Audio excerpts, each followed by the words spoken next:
مفتی طارق مسعود کے بیانات کے لیے طارق مسعود آفیشیل کو سبسکرائب کریں۔ طارق مسعود آفیشیل۔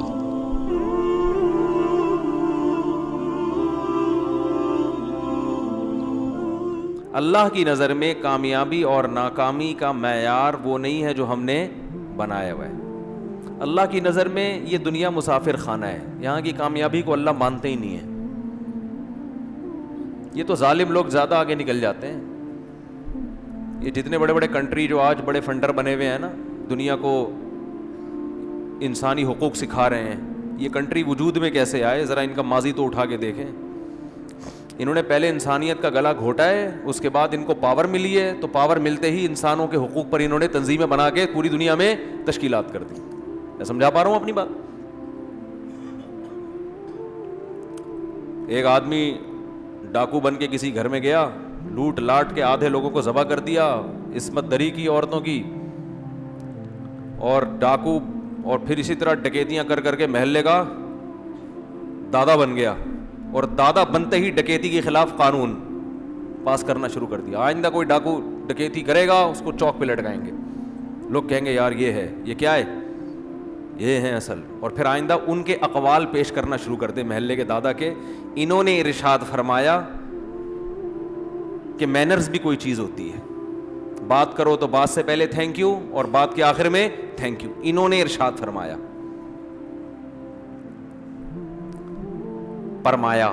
وہ تھا نا، سنایا تھا نا میں نے، ایک چھوڑو ابھی نہیں سناؤں گا۔ تو یہ جتنے بڑی بڑی طاقتیں وجود میں آئی ہیں، ذرا آپ ان کا ماضی اٹھا کے دیکھو، کیا کچھ نہیں کیا انہوں نے۔ کل میں کہیں بیٹھا ہوا تھا، وہ کوئی ڈاکٹر تھے غالباً، تو وہ ایک واقعہ سنانے لگے کہ یہ ریسرچ تھی ان کی۔ وہ کالوں کے ملک میں رہتے ہیں نا، تو کالوں کو گوروں سے نفرت بہت زیادہ ہے۔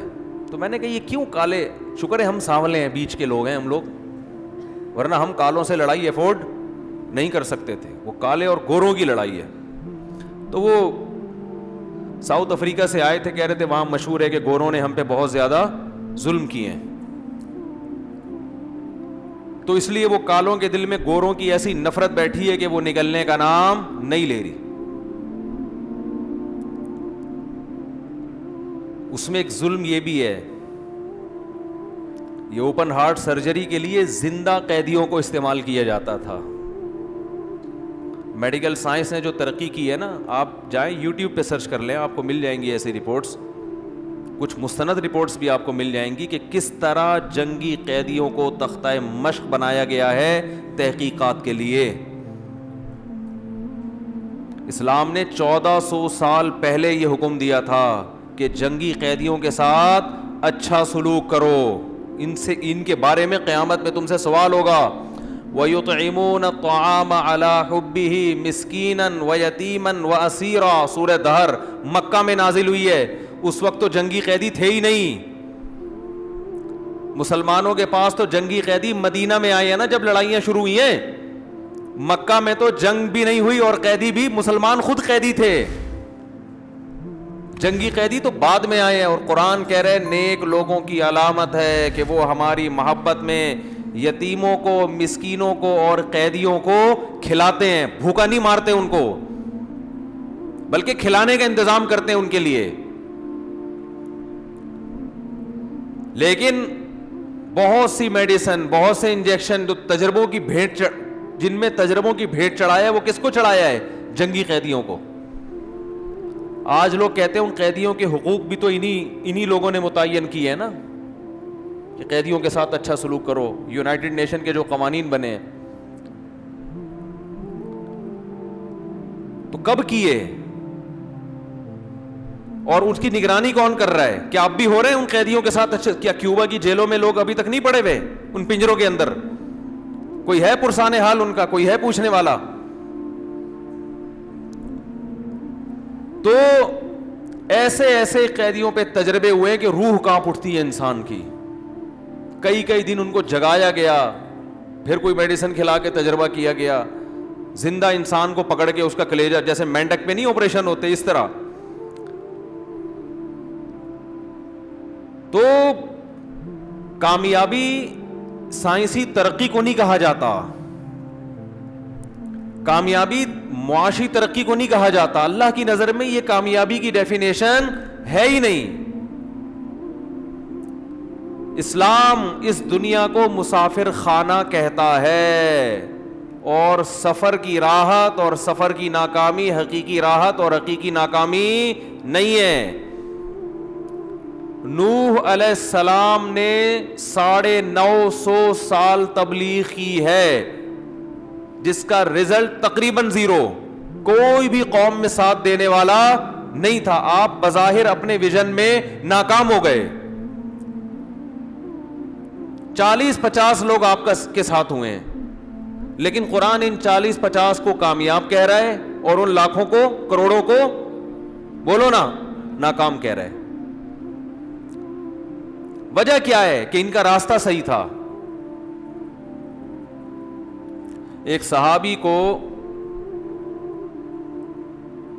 مشرکین مکہ نے پکڑا. یہ مکہ یعنی ہجرت سے پہلے کا واقعہ ہے, اور قتل کا فیصلہ کیا. ایمان لے آئے تھے, تو انہوں نے کہا کہ جب مجھے قتل ہی کیا جا رہا ہے تو میں ذرا صاف ستھرا ہو کے اللہ کے پاس جاؤں. تو اس طرح منگوایا تاکہ اپنے جسم کے غیر ضروری بال کو صاف کر سکیں.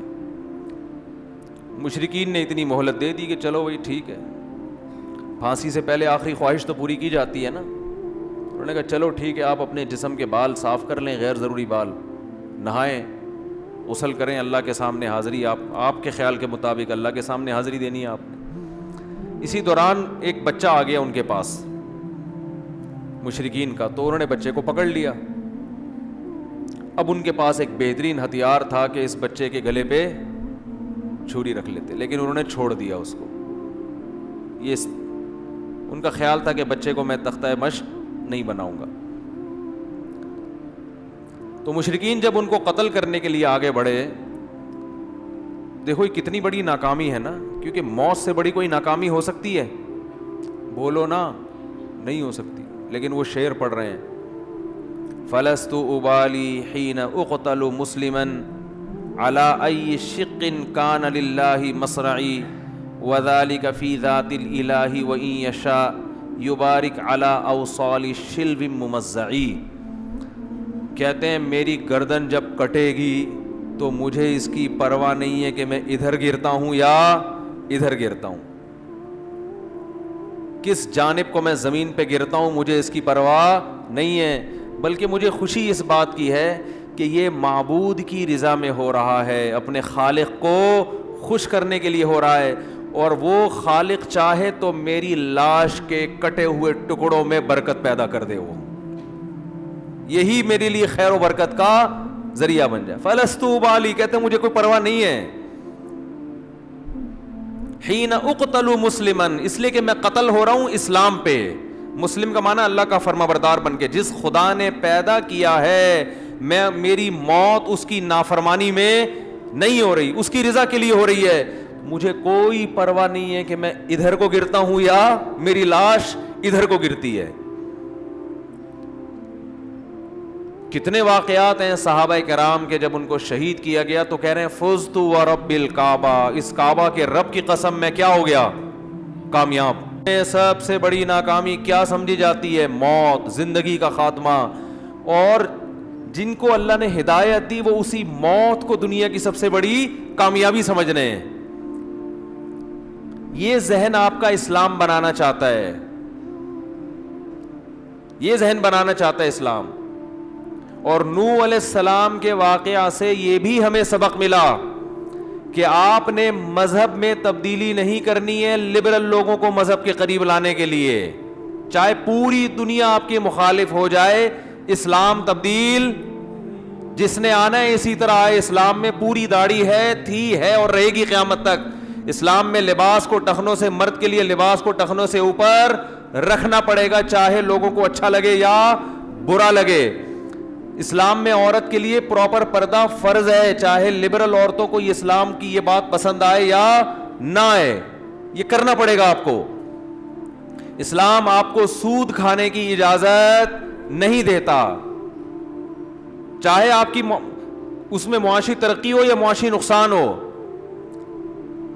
اسلام غیر محرم عورت سے آپ کو ہاتھ ملانے کی اجازت بولو نا بھائی نہیں دیتا.